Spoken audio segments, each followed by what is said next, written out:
Next up, we'd like to welcome our very next speaker, Amy Crosland. She has worked with leading sports organizations around the world to deliver solutions in integrity, governance, and digital transformation. And today, as the COO of Australian Sports Technologies Network, she drives collaboration and innovation across global sports tech ecosystems. Please join me in welcoming Amy Crosland.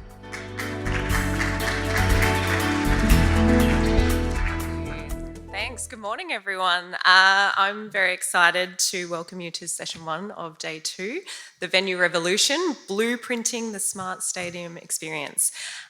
So my name is Amy Crosland. I'm the COO of Australian Sports Technologies Network, or ASTN is a bit easier to say. A little bit about ASTN before we begin. So it's the peak industry body for sports technology in Australia.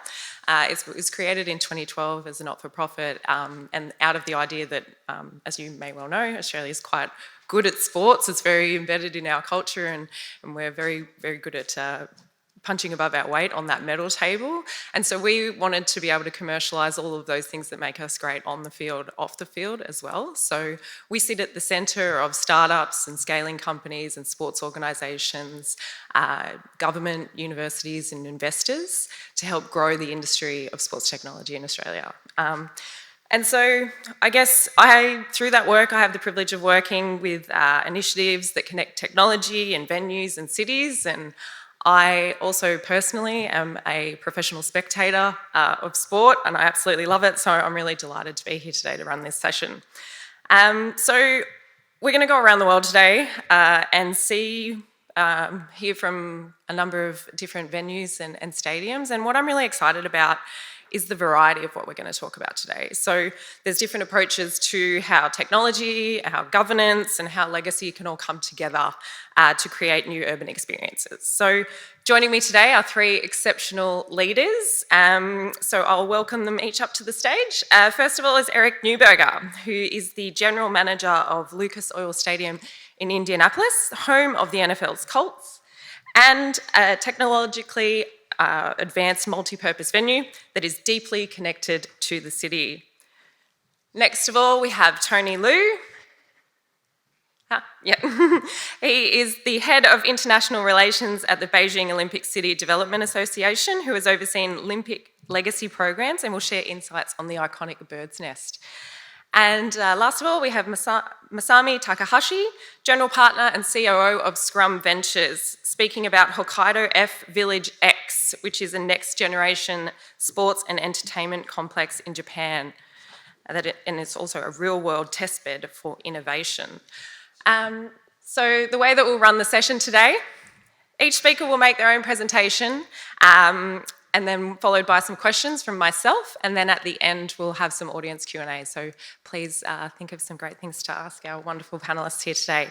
So our first figure is going to take us to the United States, to Indianapolis, a city that has mastered the art of hosting world-class sporting events. So with that, I'll welcome Eric up to the stage. Thanks, Eric.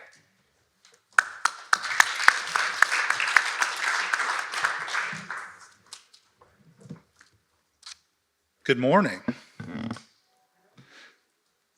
It's an honor to be here in Seoul with you all. It's been just incredible to meet all of the different cities and folks that are represented from all over the world.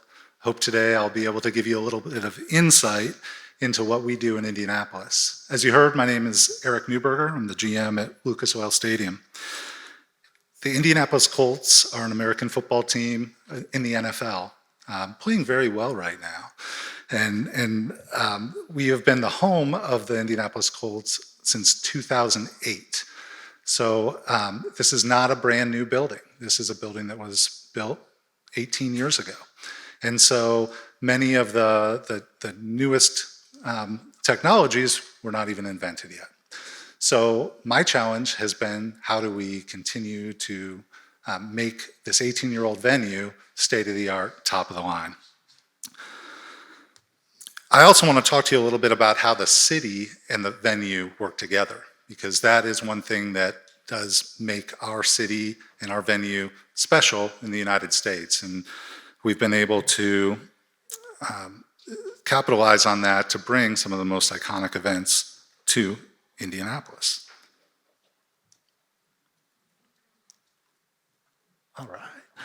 So let's start with physical tech. I know that having movable roofs and windows isn't always necessarily the most cutting edge, but it really does help to define some signature features of our building. And it also represents our philosophy on how we are flexible, adaptable, sustainable. And the way I like to think about it is when that roof and that window is open, we merge with that downtown skyline. We are centered right in the center of downtown Indianapolis, a city of about 1 million people in the center of the country, a couple hours drive south from Chicago. So it really transforms into an open air blurring of that line between the city and the venue. And you can see that there's a screenshot there of our roof announcement, because that roof announcement, whether the roof is going to be open and closed, is the subject of much discussion every single week.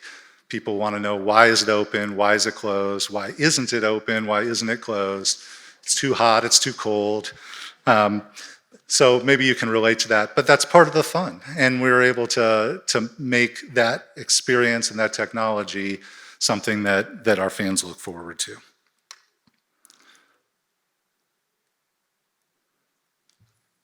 I promised I'd talk a little bit about our governance. So we're a little bit unique amongst NFL venues.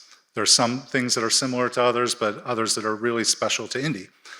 We are publicly owned. It is owned by an entity called the Capital Improvement Board, which is a combination of a government unit between our state and our city. And what that does is it allows the funding of that venue to come from our whole region. And it is funded 2/3 from tourism-related taxes. So there's complete alignment amongst our government units on how we fund this venue. So that's the innkeeper's tax and rental car taxes, food and beverage tax, not only in the city, but in the surrounding areas as well.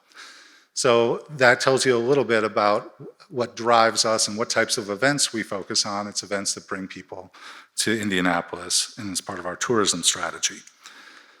Importantly, the Indianapolis Colts have a 35-year lease with our venue.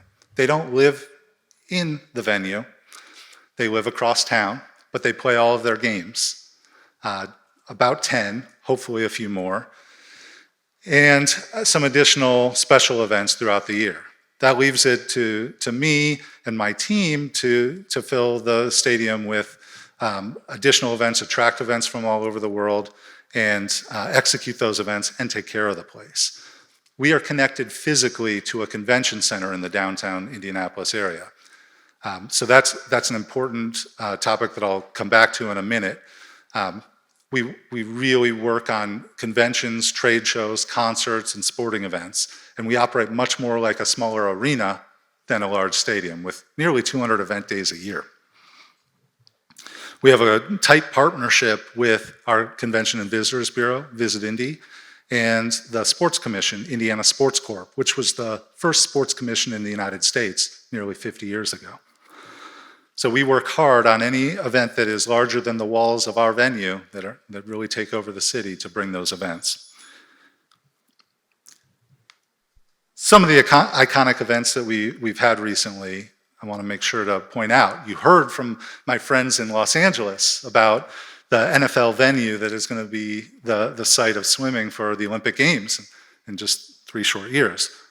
We were the first NFL stadium to build pools in a stadium. For the 2024 U.S. Olympic team trials, we tested the concept, and it worked really well. Set records for attendance for a swimming meet that we could find anywhere throughout the world for the 9 days of the events. And then we're going to be doing it again leading into Los Angeles in 2028, hosting the Olympic swimming trials. So you could see a little bit the time lapse of how that all comes together. It's pretty impressive. We also have the NCAA Final Four, which is the national championship for college basketball. Indiana is home to, it's a basketball state. It's very, very popular in our community. And so we've hosted that 3 times in our 18 years, and we're set to host it again this year, and then again in 2029. We also have had the Super Bowl in 2012. We had the college football playoff national championship game in 2022, and the list goes on and on. It's a really important part of our strategy. So that gives you a sense of the scale of our building. It's 68,000 for American football and 72,000 for basketball. So now we'll get into some of the tech, and you'll see that we really do have a focus on tech that enhances the fan experience. We have to be very intentional about what we choose to implement in an 18-year-old venue. It has to make sense. But part of the magic of Indianapolis is allowing people to have this whole downtown experience where they don't have to have a car or public transportation even. Everything is right downtown. So moving on to that arrival experience, the fan's journey really starts at home. And we need every step of that journey to be as frictionless and as smooth as possible. So those are the decisions that we make. Starting with parking, the simple, stacked on top of each other, simple technology that we've implemented. So all of our parking is digital. People have a destination. If they're coming by car, they can plug it right into their navigation device, get where they're going, reducing congestion, reducing emissions, making sure everybody has a purpose of where they come. You can park right up against our stadium. We're a size community that allows such a thing. So as you're entering the stadium, the next thing you're gonna come up against is the weapons detection system. So some of you may use something similar. We use the CHEA Open Gate system in Indianapolis. We've been implementing it over the past 2 to 3 years. We're almost completely using this technology. There's about 100 sets of this leading into our stadium. This uses artificial intelligence to keep the bad stuff out and allow the good stuff in. So weapons and other prohibited items get flagged while glasses cases, other metal objects, keys, belts, things like that do not. So that really has reduced the footprint of people having to be stopped on the way into the building. And then we turn to mobile ticketing. We use the Ticketmaster platform as all NFL stadiums do. And that combined with the pedestal technology that we've converted to in the last year and a half from Alvarado, it's a Dormicaba product that allows you to tap your phone onto the pedestal device, have a visual and audio signal that you are good to go, and you are allowed in the building with merely supervision from our staff to make sure that everybody is coming in. So if you think about this, parking, digital, easy access, you can transfer things easily. You come into the building, you're only stopped if you have something we don't want in the building, and then you're able to tap to get right in. Those things have really made a big difference. Everything we're doing is we're trying to track that data, and what we've found is that the rate of errors with pedestal scanning is much lower than handheld scanning or even more manual methods. We're having much better success in making sure only good tickets get in and they get in quickly. And then we use a crowd modeling tool, especially for our larger events, where we're able to input all sorts of parameters.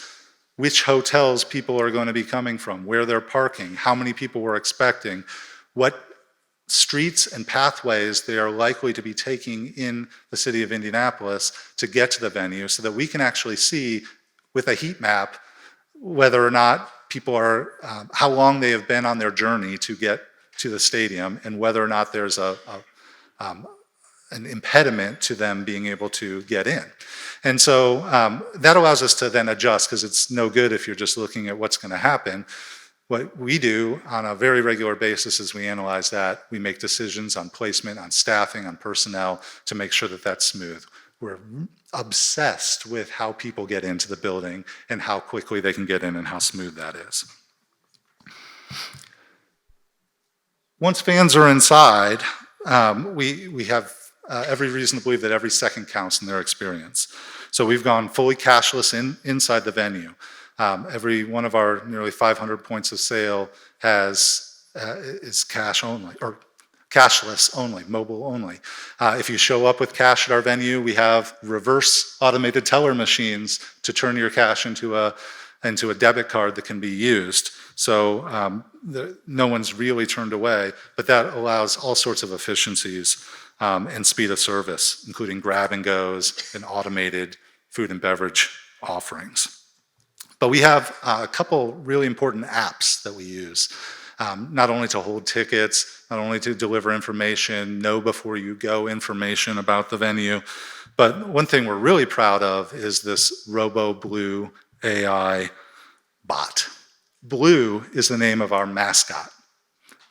It's an abstract mascot that everybody loves, very popular in the NFL and in the United States. Well, we have RoboBlue. You can see some questions that you can actually ask us. It is generative AI. It is learning. It is constantly getting more information and better information so that we can direct people and get them the answers that they actually want. So you might have seen up on the screen, I asked it, where can I get a loaded hot dog? That's a pretty specific request. Well, know exactly which concession stands it's in and how to get there. You can ask where the nearest restroom is. It'll get you there. You can really ask it anything, including purchasing tickets for future events and other things like that. We have found in the year and a half that we've been using this that on any given game day, we have eliminated 52 hours of staff time answering questions. These are questions that maybe people wouldn't have even asked before, but now they're able to ask and have a better experience. The AI bot has been a game changer for our customer service. Dynamic digital menu boards have allowed us to be really smart about pricing. It's very easy for us to change prices.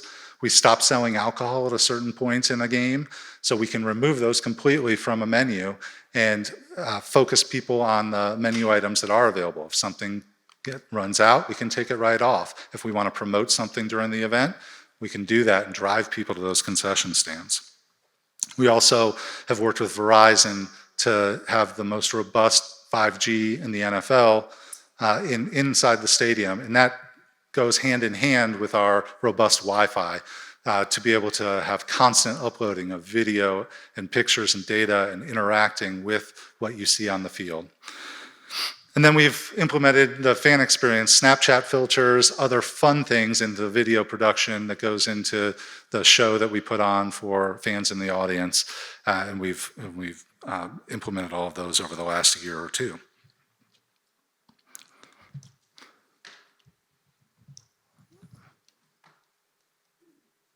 All right. Food and beverage is where we spend a lot of our time with data and technology. We partner with Sodexo Live, global company. Many of you may work with Sodexo. If you're not having conversations with them about the data and the analytics that they can help you to understand, you're missing out. We are very disciplined about our food and beverage. It's a huge driver of our revenue. So we're very disciplined about analyzing the data related to that. An example up here, this is the purchases throughout the 4 quarters of an American football game. The little icons you see up there are touchdowns and injuries and things that happen, so you can actually see how people are operating throughout a game.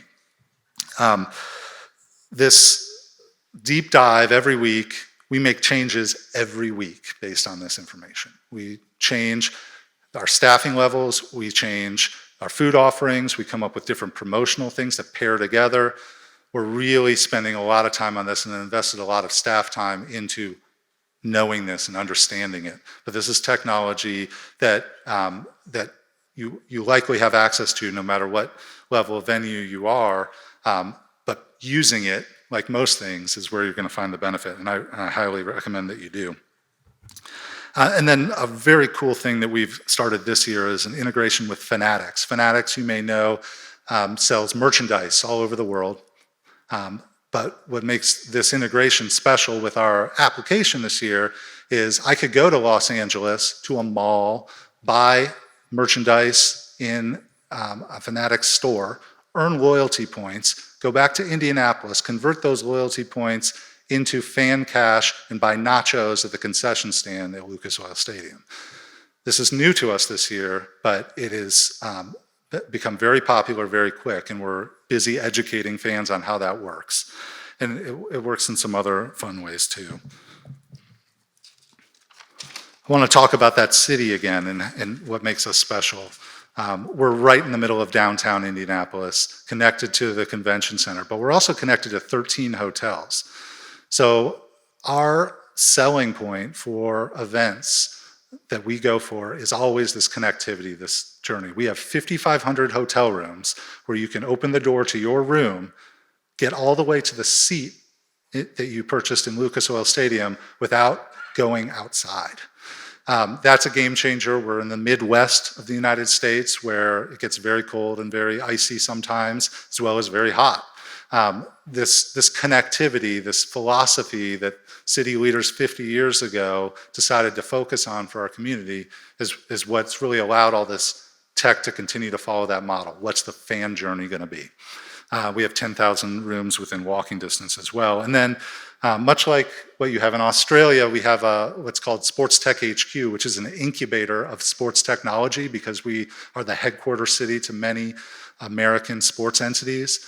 And that's a place where startups can come, get support from our government and from our economic development folks, and then get access to our venues, get access to our people, and we were able to come up with the next generation of each of these technologies. So I think it's really important to point out how our venue works with the city. As I wrap up here my short presentation, I just want to reiterate something that was said at the very beginning of the session today by our host, and that's that this technology is about people. Everything we do is about people. Sports is about people, and it's about connection. Great technology doesn't work unless it connects people, and it can be overwhelming to see all the different tech opportunities throughout the ecosystem that are out there. How do I use that? Pick something that you can get behind, that you can that matches your culture, matches your city, matches your venue, like we did with the fan journey. What can we do to make that smooth, to make people want to come back, to make people want to spend more in our city and come to the biggest events? This technology has a broad impact, and in the end, it does serve the humans who all walk through the door. That'll wrap me up. I think we're going to do some questions at the end. This is my LinkedIn, if anybody would like to connect. I loved meeting you all over the last few days, and I look forward to our continued discussion over the next few minutes. Thanks, Eric. Thank you. Thanks, everyone. Thanks for that. So I'll ask a quick question, but before I start, I did a bit of research on everybody in preparation for this panel, and we're wanting to talk about that relationship between smart venues and cities. So I decided to do some very scientific research, and I know there's a few academics in the room, so they'll be pretty pleased to know that I went to online reviews, and I wanted to know, what are the people in these cities saying about the venues? So don't worry, don't be nervous. I can confirm that everyone had exceptional reviews, and I wouldn't be doing this otherwise. But Eric, so I noticed the people are saying about Lucas Oil Stadium, and what it comes back to is a lot what was reflected in your presentation. So this is some of the reviews. So there's lots of commentary about the appreciation of the air conditioning and the cleanliness, that it's easy to access and find your way around.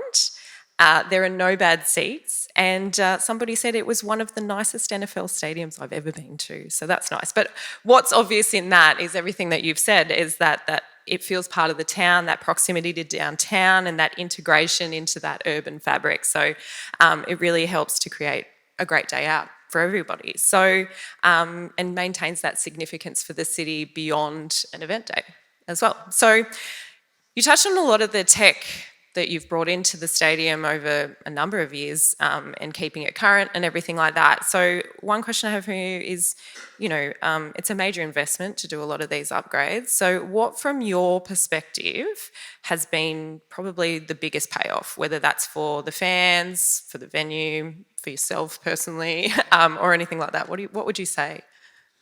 Well, it goes back to the food and beverage. Food is such a part of the experience at a publicly ticketed event, and especially events of this scale. And so we are pushing, pushing, pushing to have more and better offerings. But in order to do that, you can't just blindly spend money on food and toys and things like that that will make the experience neat. You need to make sure that it actually works. So that analytics has been the biggest payoff for us, aside from any product that we could put on the shelf or that we could purchase off the shelf.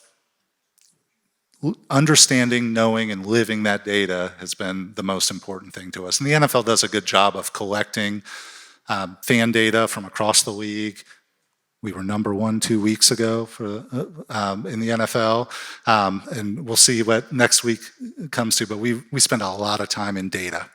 That's awesome. And like, it's not just data for data's sake. It's like you're really trying to get actual proper insights and then applying them. As you said, you're changing it every week. So that's fantastic. Thanks, Eric. Okay, so next speaker joins us from Beijing, home to one of the world's most recognisable sports venues, the Bird's Nest. So Tony, welcome. Everybody, welcome Tony to the stage. Thank you. Thank you, Amy. Thank you, dear friends. Good morning. I'm Tony Liu from Beijing, Boda. I'm very happy today to be with you, talk about the smart venue, and very happy to present you Beijing Bird's Nest practice on the way to the smart venue and their post-game operations. So as you know that Bird's Nest was built for Beijing 2008 Summer Games, Olympic Games. So I believe you do have some wonderful memory about the that game's opening ceremony, also the Bird's Nest. It's reused as the Olympic Stadium for Beijing 2022 Olympic Winter Games as well, host the opening and closing ceremony. And after the game, as the national stadium, Bird's Nest transformed to a multi-purpose facility for public. It becomes the most city landmark and tourist attraction, and welcome 44 million visitors since 2008, and host more than 440 sports and cultural events and performance. So now it's a national iconic symbol representing the city of Beijing, representing the 2 editions of the Olympic Games in China. Okay, let's see how.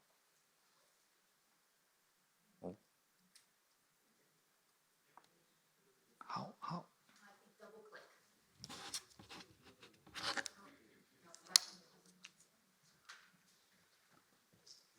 Oh yeah. Okay, sorry.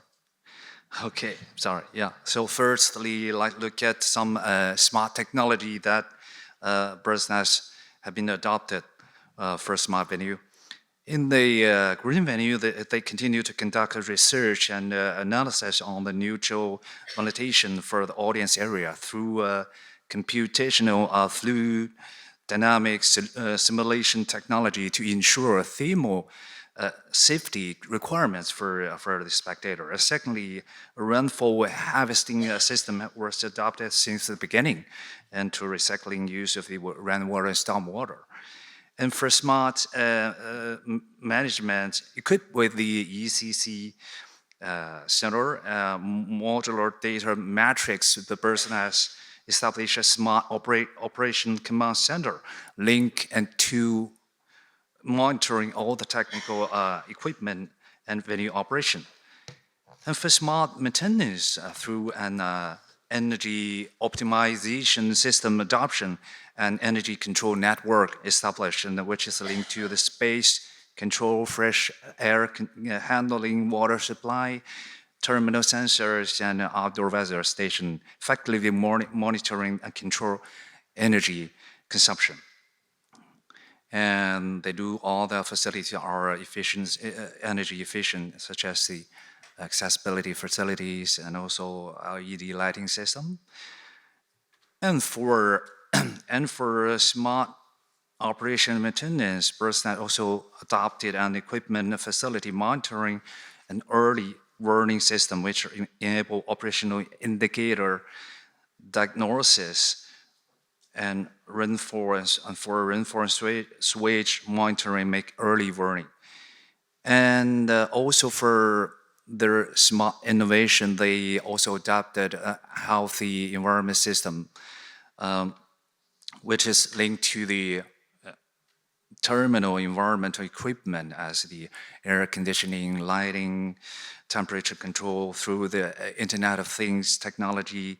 This system feature with self-learning, self-feedback, could conduct environment performance monitoring, risk assessment for a different area of the venues.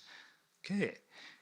And also, in order to attract more, visitors and find engagements, Person has also developed a few digital technologies such as extended reality immersive exhibition and augmented reality venue tour and a digital festival attract more fans and young people there. And also, they developed a smart, its own smart ticketing platform, provide real-time information and space and sports slots, curves on venue, also venue tour ticketing for the sports events and performance as well. And also they, okay, that's the smart technology. So far they are adopted. So part two, I would like to say something about their diverse post-game operation. And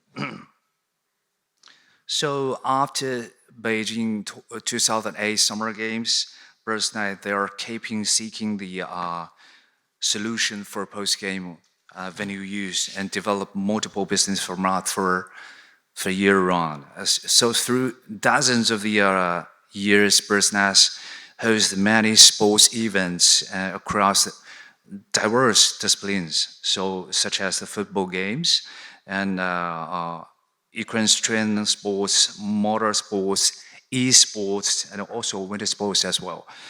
For example, like the World Athletes Championship 2015, and also coming 2027. And also Beijing Olympic 2022 Olympic Winter Games as well, and also the Beijing International Master competition already hosted for 11th edition, and also they host the e-sport of the League of the Legends of the World Championship, and the honor of the Kings of KPL annual finals. They attract a lot of young people and fans, and also they for winter sports like FIS, freestyle skiing, World Cup, and cross country skiing China Tour. They also hosted it in the Bird's Nest. And beyond the sports events, the Bird's Nest also attract diverse culture performance and concert. For example, this year Bird's Nest already hosts 54 large-scale pop music concert, attract over 2.9 million audience till now. So it's quite attractive and engage more people in this support concert. So for hosting concert, the Bird's Nest has become the top choice for many renowned singer and pop stars. And also, the Bird's Nest also offer a featured venue tour for tourists, allow visitors discover this miracle infrastructure, and also they have developed many activity and many sports slots for public to have their physical activity as well. For example, they hold Bird's Nest in the winter season. They host the Bird's Nest Joyful Ice and Snow season. It's lasts 3 months during the winter season. Has been held already for 14 editions, attracting about 2.5 million participants. So it's very happy every winter for people to having fun in the Bird's Nest for the winter festival. Okay. And also they develop some commercial space within the venues for commercial use, and also they develop their own lessons products. The most some pins, some and the most popular one, most well-sold one is business water, and liquor, and mustard.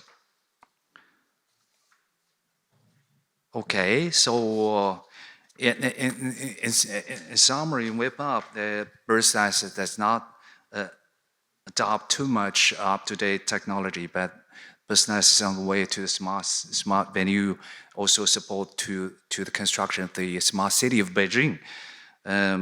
So as the national stadium through plenty of the sports events, cultural events, the Bird Nest really made a great contribution to the city of Beijing in terms of the city increased city brand image, increased public service, and support the government governance and even economic growth.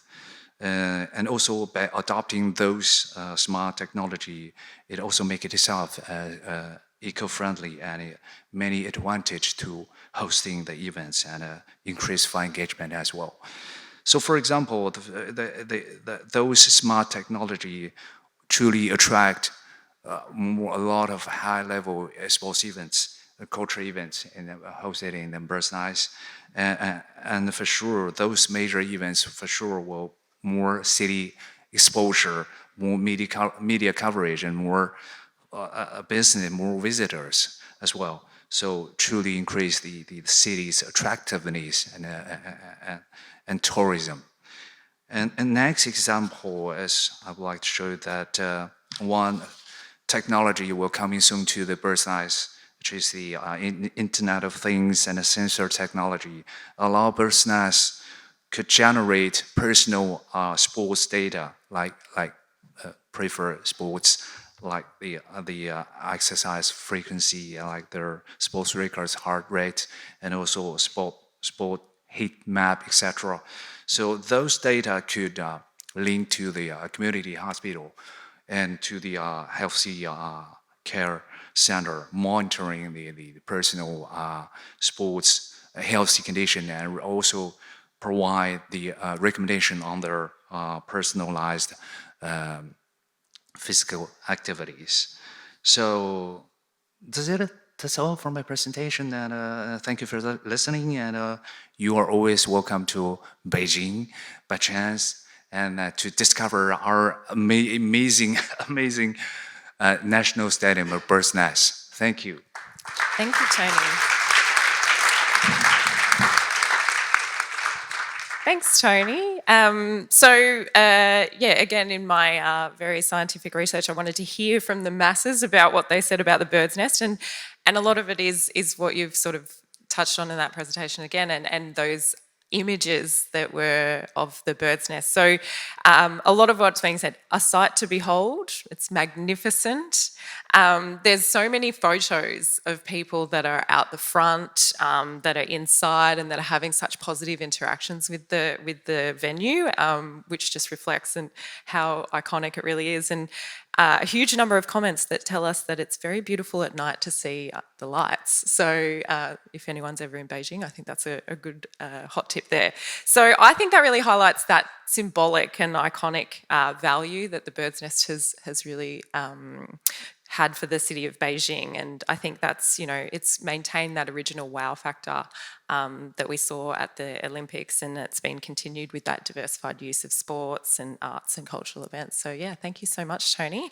We're going to move on to our third speaker, from Japan, who we're joined by Masami Takahashi, who is the general partner and COO of Scrum Ventures, which is the innovation firm behind the Hokkaido F Village X. It's one of the world's most exciting new sports and technology precincts. So thanks very much, Masami.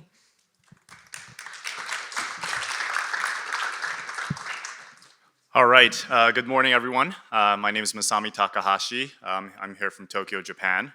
I'm going to talk a little bit about things that aren't directly tied to the venue itself, which may be a little bit counterintuitive, I'm part of Scrum Ventures, which is a venture capital based out of San Francisco and Tokyo. And we invest in global startups. One of my main missions is to help bring those startups to Japan, implement them in Japan, and help them scale in Japan. And today, I'd like to talk to you about our newest project called HFX, Hokkaido F Village X, where we are working with the local sports team, the stadium that they've built, and the smart city development around it, and the role that innovation can play with the stadium and with the city. So this is Escon Field Hokkaido. This is the new home of the Nippon Ham Fighters baseball team. Now, you may not have heard of Nippon Ham Fighters baseball team. You've probably heard of Shohei Ohtani. This is Shohei's old team. Before he went to the majors, he played for the Nippon Ham Fighters. He was drafted by them. Now the chief baseball officer of this team is Mr. Kuriyama, who was Shohei's mentor. He drafted him out of high school, made him into the two-way player. Then he became the head coach of this team and then of the national team. Anyway, so we are working closely with the team and with this stadium. They are also building a smart city around the stadium, which is very, very interesting from an innovation and startup perspective. So a little bit of history on this Escon field. So about 15 years ago, the team had an idea to build a new stadium. The baseball team used to share a stadium with the local J-League soccer team in Sapporo. So Sapporo is the capital of Hokkaido. It's where they held the Olympics in '72. And that's where there are 2 million people there. It's the biggest city in Hokkaido. But they had this idea, this grand vision of building a stadium outside of Sapporo. So they built the stadium in a small city called Kita Hiroshima City. It's called Kita Hiroshima, but it's in Hokkaido. It's a city of only 56,000 residents. And when they first came up with this concept, they were like, are people really going to go to this municipality, this place that's outside of Sapporo? Long story short, in the second year of operations, the stadium hosted over 4 million visitors annually. And this is pretty phenomenal for a small city to be able to host this many people. There's a lot of work that's still being done around the infrastructure, around the mobility and things like that. But it kind of shows that one stadium can really transform a city. And this is part of a larger ongoing set of projects that are happening in and around Kita Hiroshima City, which I'll touch on later. So a little bit about, this is my only slide about the venue, but a little bit about the stadium and the F Village. So the F Village is the name of the city development happening around the stadium. So first, a little bit about the F Village. So location-wise, it's, as I mentioned, about 20 minutes away from Sapporo and about 20 minutes away from the airport. So it's right in between the airport and Sapporo, pretty conveniently located. They are making a lot of different developments in the city right now. So this year, they opened a senior residence, a medical mall, and a commercial facility. And in the next few years, they'll be opening a new JR train station right in front of the station. There's going to be a university relocating here and a lot of other different complexes, hotels and others.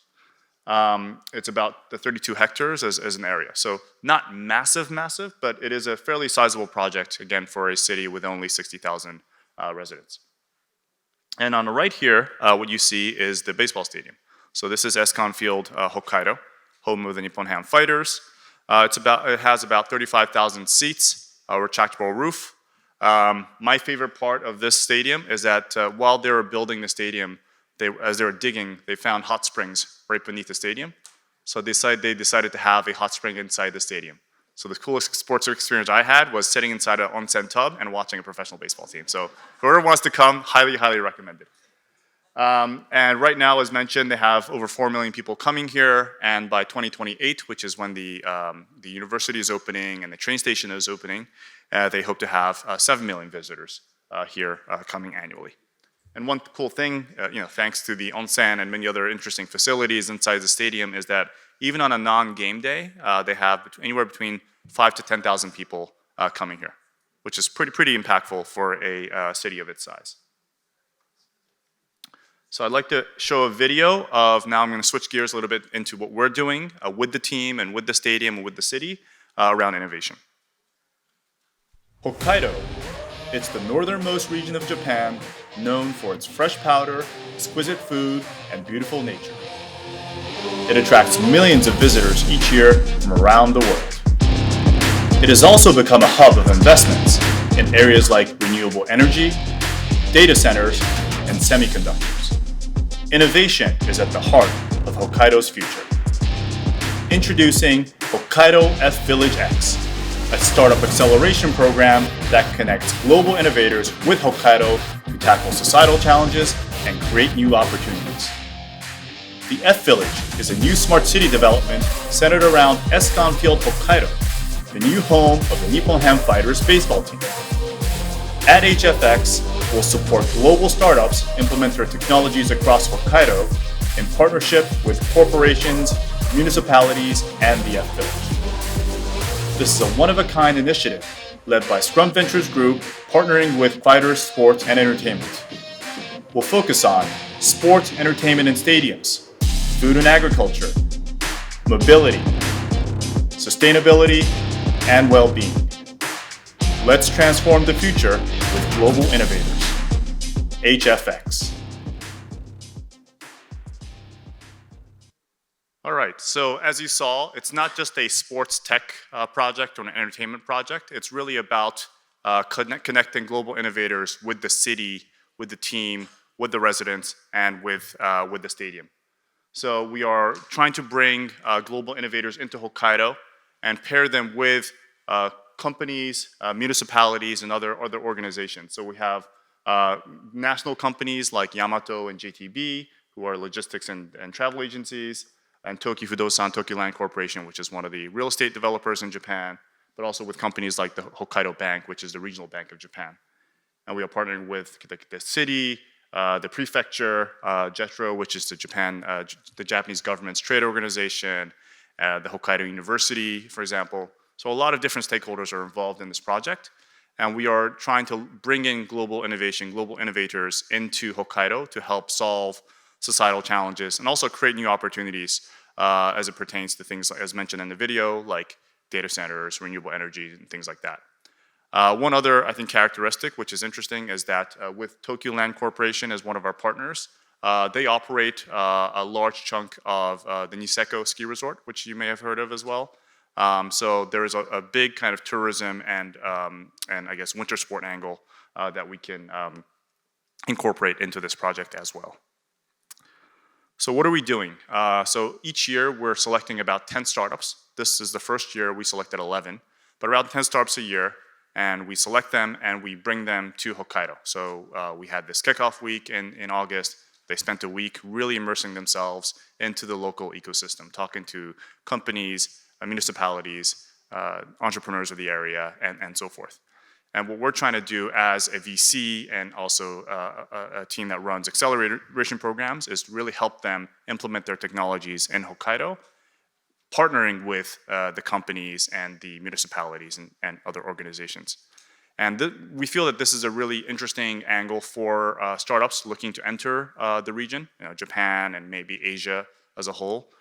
This is in Tokyo. This is about 2 hours north of Tokyo by flight. But because it's much smaller, it's much more compact, and all the stakeholders are involved, we do feel that it's much easier and faster to implement their technologies.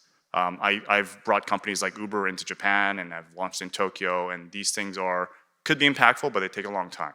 When you do something here, we can probably shortcut that pretty significantly, which I think is a big advantage for the startups. So yeah, in terms of the flow, we announced this in March of this year. We were open for applications from global startups, and we made the selection of the 11 startups at the end of July. They all flew in August, and right now we're going through a kind of a hybrid mentorship process right now, working with the 11 startups, catching up with them weekly, exchanging every day on Slack, and making sure that there are tangible results that we can actually showcase at Demo Day, which will be held at the end of February at the ESCON field. So in terms of applications, we're very, very happy that we receive applications from all around the world, 29 countries to be exact, and over 300 companies, 300 startups applied to this program. 310 companies showed interest in doing something in Hokkaido, working with the baseball team, working with the stadium, working with the stakeholders to implement their technologies in Japan. One other, I think, thing to point out is that we are VC based out of, again, San Francisco and Tokyo. So our strengths are mostly in the US and Japan, but we're very, very happy that we received applications. About half of our applications were outside of Japan and the US, from other parts of Asia, from Europe and other regions. And this is a photo of all the stakeholders at Kickoff Week. So on the front row, you see members of the 11 startups that were selected from around the world, and we see other stakeholders in this with the baseball team and the municipality and the corporate partners. So this is a very, very eventful week that we held at the end of August. And yeah, this is the list of the 11 startups that were selected. Actually, 3 of them were Korean startups. So we're very, very happy that we're supporting 3 Korean startups come to Japan. There was only 1 Japanese startup, 3 Korean, some US, Canadian, 1 from the UK, 1 from Iceland. So it was very, very global. We focused on 3 key areas this year in the first cohort around sustainability, inbound tourism, and physical AI. These all represent challenges and opportunities in Hokkaido, whether it's taking advantage of the renewable energy, helping address the global warming situation, taking the inbound tourism that is really ramping up in Hokkaido to the next level with technology. And the last part, the physical AI piece, is there's a big labor shortage now in Hokkaido. There's as you may have heard, a very serious decreasing and aging population crisis in Japan, and they're losing a lot of workers. So we are working with different types of robotics companies and AI companies to help overcome some of those challenges. So I do want to show you a video of one of the companies that we selected and invested in through this program. It's a company called Apptronic from the US. It's a humanoid robotics company. So they build the robot itself, and they partner with Google, whose AI, Gemini, powers basically the brain of this robot. And this can be used in places like factories and logistics centers and elsewhere. And it's becoming very, very smart. This thing is evolving as quickly as the evolution of AI. So it can learn and use tasks in about 20 minutes. It's multi-purpose, it's general purpose, so it can do different tasks during the day. So we are currently working with them, with the team, and with some of our corporate partners to do something, to ramp up something quickly inside the stadium, to take on some of the logistics tasks, for example, and look to expand this in other parts of Hokkaido and the region. So just one example of how we're working with a startup inside the stadium as well. Yeah, and last slide, as we are wrapping this up, we've reflected on what are the key pieces, what is the fabric that connects all these pieces together. And we feel that this unique blend of technology, the content, and the city is what's making this possible. The technology is, there's software and hardware, different types of technologies exist, but being able to partner with the sports team, the Nippon Ham Fighters baseball team, is the content piece. And there's a lot of people, there's fans behind the team, obviously, a lot of stakeholders behind the stadium, which is a very interesting way for startups to implement and test their technologies.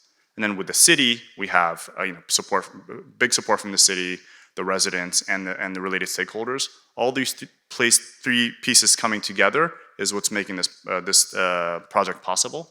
And I'd be very, very happy to discuss with any of you about how we can maybe do something, partner with you guys, look into doing something similar, because again, this can utilize an existing asset, an existing stadium, a team that associated with it, the residents, and bring in a technology and innovation layer on top of that. So that's it with my presentation. Thank you so much. Thank you, Masami.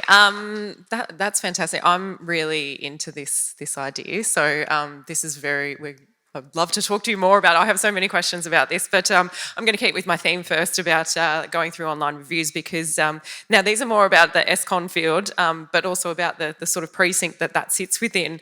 But what the people are saying is super modern, super efficient, which I think is really a great thing for a venue. The most beautiful baseball stadium in Japan has come up.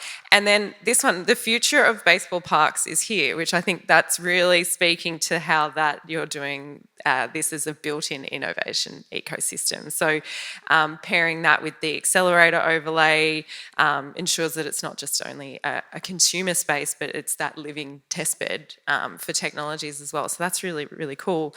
And I think you touched on it at the end. Did you see this model being replicable? Like, is this something that you want to see happen elsewhere to have that model? I think so. I'm not sure if it works in any stadium, any team. We have seen one of our references was a project in the U.S. With the Green Bay Packers in Wisconsin called Titletown Tech, where they have the Lambeau Stadium, and then they have a city development around it. Microsoft invested a lot of money into the fund. They're bringing different types of startups into the area. So that was kind of an inspiration for us. There are other initiatives. With one of our colleagues yesterday, we talked about how Barcelona has Barcelona Innovation Hub. I think, again, this marriage of technology with the team / sports and the venue is something that could be a powerful model.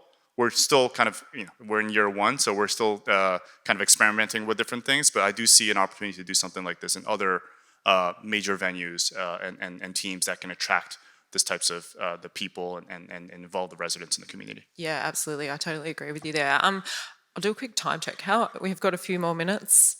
Got some minutes? Yeah, okay, good.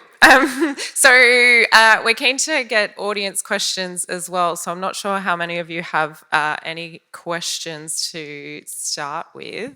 Otherwise, I can start with one. There is a question down the front there. Thank you. Thank you to the three of you. It was very interesting. You mentioned in the three presentation the importance of being connected to the city. So my first question is to Eric. You explain how we can come by car and how smart it is. But are you connected in any way to other means of transportation, including public? And for the three of you, what do you see coming next? What is the next step, in terms of innovation you see coming?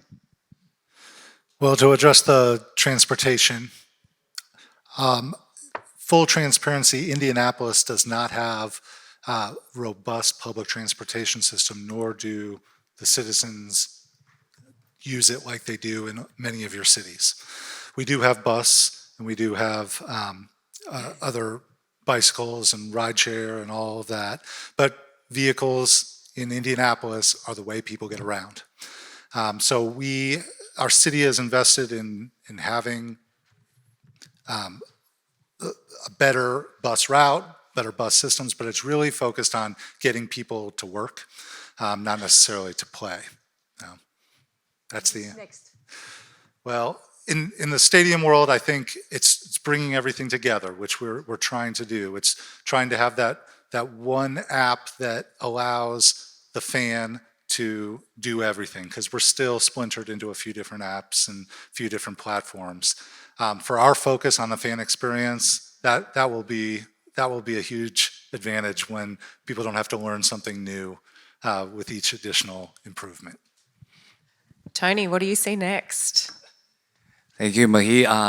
For next, for business, as I mentioned in this last, they are coming soon. New technology of the things of the Internet of Things and sensor technology could generate resident sports data, which will incorporate into the urban public service data.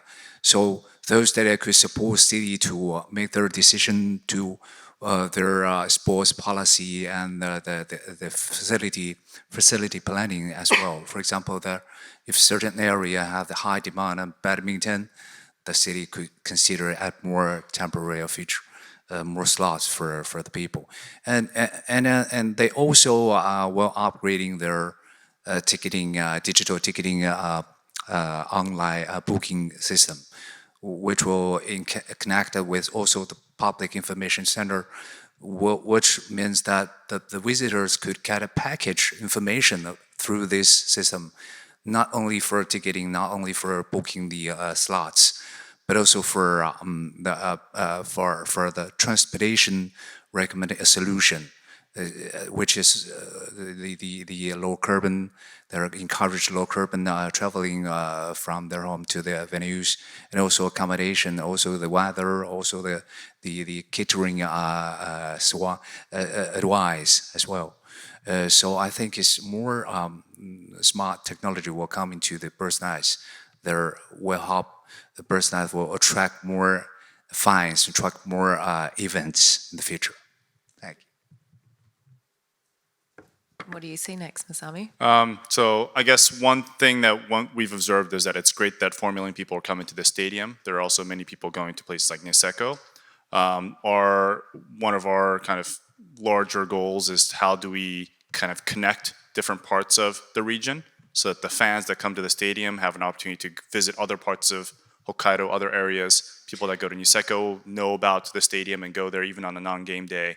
And how do we kind of revitalize the whole prefecture? There are 179 municipalities inside the Hokkaido, which is a lot. And there are areas that, again, are facing severe decreasing population issues and things like that. But there's a lot of nature, there's a lot of things to be explored around the entire prefecture. So how do we kind of use this energy and momentum to get people and money flowing to other parts of the region is something that we're focused on.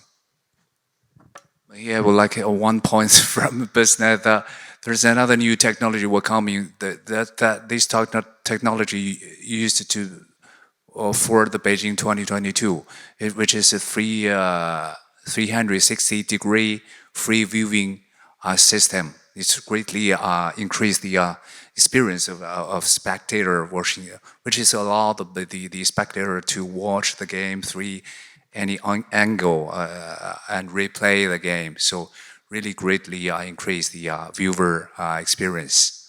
Thank you. Very cool. Are there any other questions from the audience that we have? Anyone? Oh, there's a hand up. About the Indianapolis Stadium, we saw the i.e. how you found the food, but do you have the possibility to put your diet like it? I like to have a vegan food without the mushrooms and both in it, and do it find you this like the way, because this is big problem in many stadiums that even though you can choose burger or hot dog or popcorn, then the diet requirements are more difficult to handle. Yes and no. So when somebody has a customization to a food item, if it's being prepared in front of them, then yes. And for standard vegan, gluten-free, allergy type situations, we can also accommodate that. Every combination and every circumstance, not yet. But that's something we ask about in survey data, and we will continue to get better at over time. So we can do more than you would think, but it's not quite 100% yet. Anyone else? Oh, I'm seeing a hand. Great.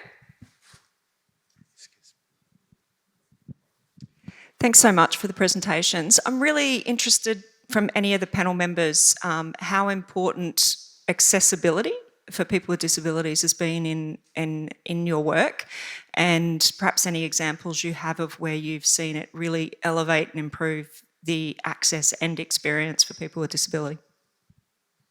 Great question. Does anyone want to start? Tony or? Actually, for Personage, we have accessibility service for people with disability that they also apply for one technology we call or accessible device, which is the video navigation device for the people with this disability. So use that, the people could find their way easily for their accessible entrance, accessible seat, also accessible restroom. So that apply in the bird's nest. Thank you. And Eric?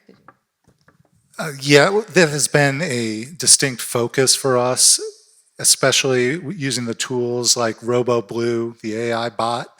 We have made a concerted effort to make sure that all that information is in there. And it has really helped connect people to the tools that we're providing, whether it's closed captioning, whether it's finding the right entrances, the right elevators, the right mobility assistance. We have made a concerted effort to include that in all of the AI technologies that we're implementing in the stadium and have gotten good reviews on that. Great. I see another hand. Yep. Hi, this is for Masami. I'm really intrigued by what you have put together. So is it chicken or the egg question? Which one's first? Is it the ventures that started or is it the stadium that started? And then the other one is, in terms of scaling it, you did it in an area that's almost a greenfield.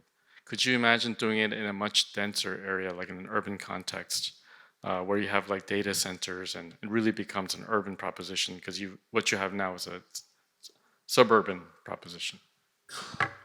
Thank you for that. I would say that for the chicken or egg question, I think the existence of this baseball stadium and the momentum it had was probably key to get this off the ground.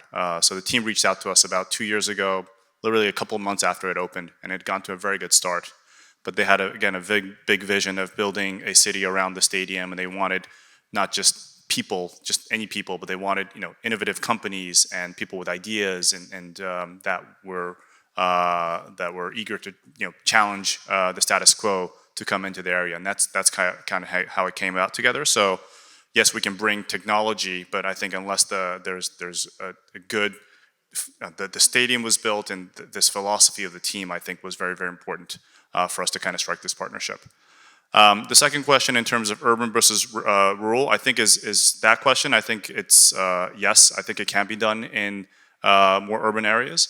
I think the challenges that we address are going to be quite different. Here, for example, a big focus for us is the decreasing and aging population. How do we automate things inside the stadium? How do we have robots and on four wheels and on feet running around the stadiums and doing what people were doing, the heavy lifting, for example. In an urban area, I think those challenges are going to be different. It's maybe how do we, leverage existing, the new infrastructure that's being built with AI, for example, to take that to the new level. How do we create new use cases in an urban setting? So I think the set of challenges that we tackle are going to be different, but I think it's very, very feasible in an urban setting. Fantastic. Before we wrap up today, I have 3 fun facts about each of our stadiums. So for Lucas Oil Stadium, I found out that the brick facade has 980,000 bricks, so nearly 1 million bricks, that if you laid it end to end, it would go about 300 kilometres or 185 miles. So that's a lot of bricks just in sort of one side of the facade. For the Bird's Nest, it is the only stadium to host the opening and closing ceremonies of the summer and Winter Olympic Games. And I also found out about Escon Field is that it's a retractable roof stadium with a glass, it's got natural turf, which is quite unusual. And it has Japan's largest glass wall. So that's designed to help the sun come in as well. I think it's actually the largest globally. They got the Guinness World Record. Okay. The largest window facade. It is huge. It is massive, yes. Fantastic. So thanks everyone for joining me today. And big round of applause for our panelists. I just want to thank them for their insights and their great commentary on such a vast, differently range of stadiums and venues and different ways of I guess, experiencing them and working within them. So it's been really great and showing us that, sports venues are as much about people and place as it is about technology. So I think that's really important. And thanks again for your time today. Cheers.